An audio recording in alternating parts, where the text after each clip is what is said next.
여러분과 제가 위로를 받아야 하기 때문입니다.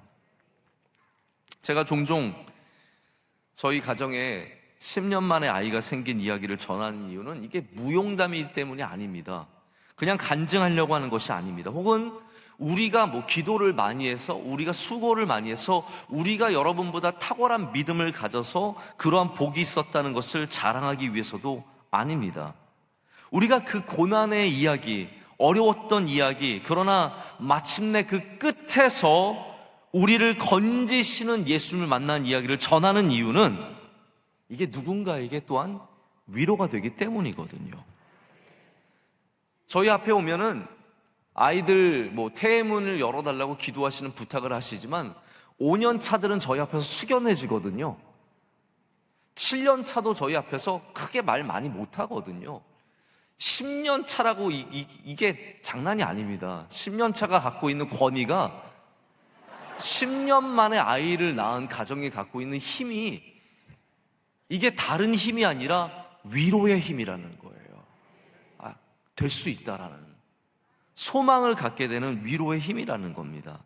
그럼 원로 목사님께서 왜 그 가난했던 삶을 이야기하십니까? 왜 어려웠던 수많은 일들을 이야기하시면서 신앙의 도전 속에서 믿음을 지킨 이야기를 우리에게 끊임없이 전하는 이유는 그게 자랑이요, 나만 할 수 있다는 게 아니라 여러분도 그렇게 할 수 있다는 이야기잖아요.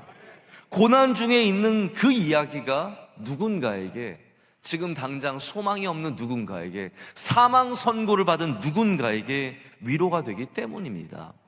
오늘 우리 기도를 하신 가정은 정말 극심한 아토피와 루프성 여러 질환 때문에 아이를 못 갖는다고 선고를 받은 그런 가정이에요. 그런데 이 가정이 하나님께서 아이를 허락해 주셨고, 그 어려운 가정에도, 상황 속에서도 아이를 낳았거든요. 이게 자랑이 아니라 위로입니다. 오늘 성경 봉독해 주신 집사님 가정은 신장이 문제가 생겨서 우리 아내 집사님의 신장을 기증받아서 남편 집사님이 몇 년 전에 수술을 하셔서 지금 다시 건강한 모습으로 교회에 나오십니다. 이것은 자랑이 아니라 위로입니다. 왜냐하면 하나님은 건지시는 분이시며, 할렐루야, 건지실 것이며 또한 이후에도 건지실 것을 우리가 믿기 때문입니다. 죽은 자를 다시 살리신 하나님을 의지하는 것은, 그렇기 때문에 죽은 자를 다시 살리신 하나님을 의지하는 것은 어리석은 일이 아닙니다. 우리의 유일한 위로이며 희망입니다. 소망입니다. 하나님을 의지하는 것이 왜 어리석은 일입니까? 그것이 가장 지혜로운 일이며 가장 복된 일이며 우리의 유일한 소망입니다. 부활은 여러분 어떠한 이론이 아니라 부활은 이야기입니다. 예수님의 이야기. 복음은 어떠한 신학적인 체계가 아니라 우리에게 주시는 이야기입니다. 그건 뉴스죠. theology, 그 theology가 아니라, 좋은 신학이 아니라 우리에게 주시는 소식, 이야기입니다. 그래서 부활은 반드시 이야기가 되어야 합니다. 할렐루야. 자, 그래서 오늘 이야기를 평소보다 좀 많이 전하고 있습니다. 자, 마지막 이야기를 하나 더 여러분께 드리고자 합니다. 제가 어떠한 프로그램에서 듣게 된 한 잠비아의 청년 데이빗 왓슨 음와 빌라의 이야기입니다. 이 청년이 어렸을 때 부모님을 따라서 아주 작은 시골 동네로 이사를 갔습니다. 그런데 자를 다시 살리신 하나님을 의지하는 것은, 그렇기 때문에 죽은 자를 다시 살리신 하나님을 의지하는 것은 어리석은 일이 아닙니다. 우리의 유일한 위로이며 희망입니다. 소망입니다. 하나님을 의지하는 것이 왜 어리석은 일입니까? 그것이 가장 지혜로운 일이며 가장 복된 일이며 우리의 유일한 소망입니다. 부활은 여러분 어떠한 이론이 아니라 부활은 이야기입니다. 예수님의 이야기.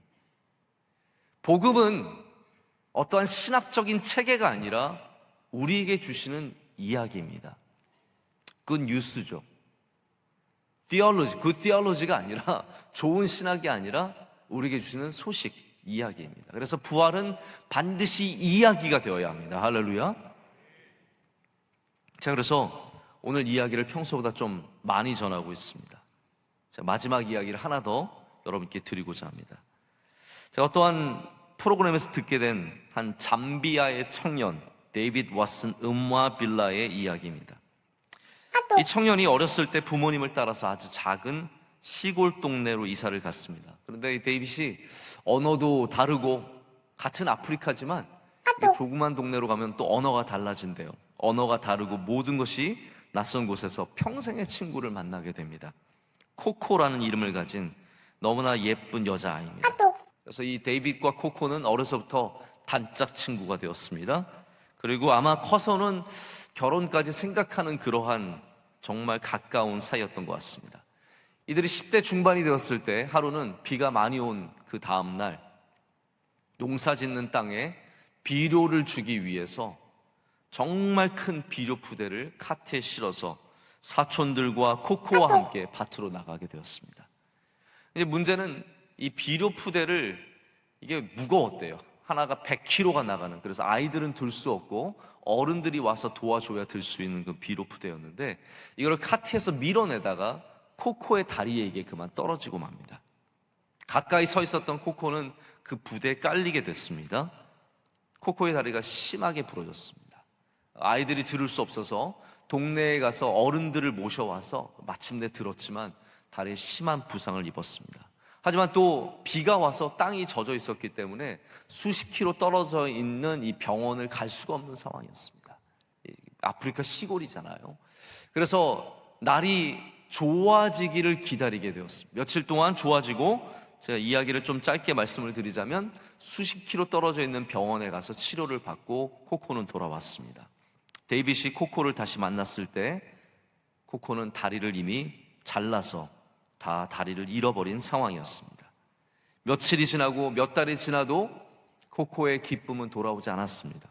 웃는 얼굴이 돌아오지 않습니다. 이 잠비아에 있는 시골 마을은 장애를 갖고 있는 사람을 항상 저주했고 그들을 보는 것을 불운이라고 불행이라고 생각했기 때문입니다. 장애인을 보면은 침을 뱉고 저주를 피하기 위해서 멸시했습니다. 절망하고 실망한 코코는 모든 것이 자기에게 내려진 자기의 잘못으로 받은 저주라고 믿고 있었습니다. 하루는 데이빗이 학교에 갔다 와서 동네로 돌아오는데 뭔가 동네 분위기가 좀 심상치 않습니다. 굴뚝에는 연기가 나지 않고 사람들은 별로 보이지 않습니다. 엄마를 찾아가고 이모를 찾아가고 많은 사람들을 찾아봤지만 사람들이 별로 없습니다. 결국 마침내 찾게 되었는데 코코는 그 오후에 스스로 목숨을 끊었다고 합니다. 음아빌라가 전날 코코에게 말해준 것이 생각이 났답니다. 코코가 이런 얘기를 전날 해준 거죠. 내 다리가 잘리는 날 내 모든 인생도 끝났어 라고 말을 했다고 합니다. 이 음아빌라라고 하는 청년 데이빗은 지금 아프리카 전역에서 장애가 저주가 아님을 수많은 미신 속에서 그렇게 믿고 살아가는 사람들을 가르치기 위해서 다니면서 또 다른 코코가 나오지 않도록 열심히 사람들에게 가르치고 있다고 합니다. 여러분, 그렇습니다. 부활의 이야기가 없는 곳에서 절망은 절망입니다. 끝은 끝일 뿐입니다. 아마 그 소녀에게는, 이 어린 소녀에게는 다리가 없는 것이 그냥 끝인 것처럼 느껴졌을지 모르겠습니다. 가난은 불행이죠. 환난과 고난은 이겨내는 대상이 아니라 그냥 함께 살아야 하는 삶의 운명일 뿐입니다. 끝은 그냥 끝일 뿐입니다. 우리가 부활의 예수님을 전하는 이유는 우리에게는 끝이 아니기 때문이에요. 거기서 건져주시는 하나님이 계시며 그 하나님께서 또 건져줄 것이며 또한 이후에도 건져주실 것을 우리가 바라기 때문입니다. 하나님이 환난 중에 우리의 위로가 되시기 때문입니다. 우리의 세상은 그런 말을 참 쉽게 합니다. 넌 안 돼라고 얘기합니다. 아프리카만 그런 게 아닙니다. 넌 끝이야 라고 말합니다. 우리도 그렇고 최고의 선진국들도 다 끝은 끝이라고 말합니다. 여자라서 안 되고 못 배워서 안 되고 자격증이 없어서 안 되고 나이가 많아서 안 되고 적어서 안 되고 다 안 된다고 합니다. 다 끝이라고 합니다. 그러나 예수님은 오늘 부활의 소식으로 우리에게 다른 말씀을 전해주고 계십니다. 여러분 귀 기울여 보십시오. 예수님이 여러분에게는 뭐라고 말씀하시겠습니까? 이 부활의 날, 이 아침에 예수님께서 우리에게 뭐라고 말씀하십니까? 오늘 종일토록 부활의 신앙이 나에게 무엇인지를 꼭 생각해 보시길 바랍니다. 부활의 신앙이 나에게 무슨 의미인지를 그렇게 생각할 때 건지시는 하나님의 은혜가 우리 가운데 함께 하시기를, 또한 함께 하실 줄을 분명하게 믿습니다.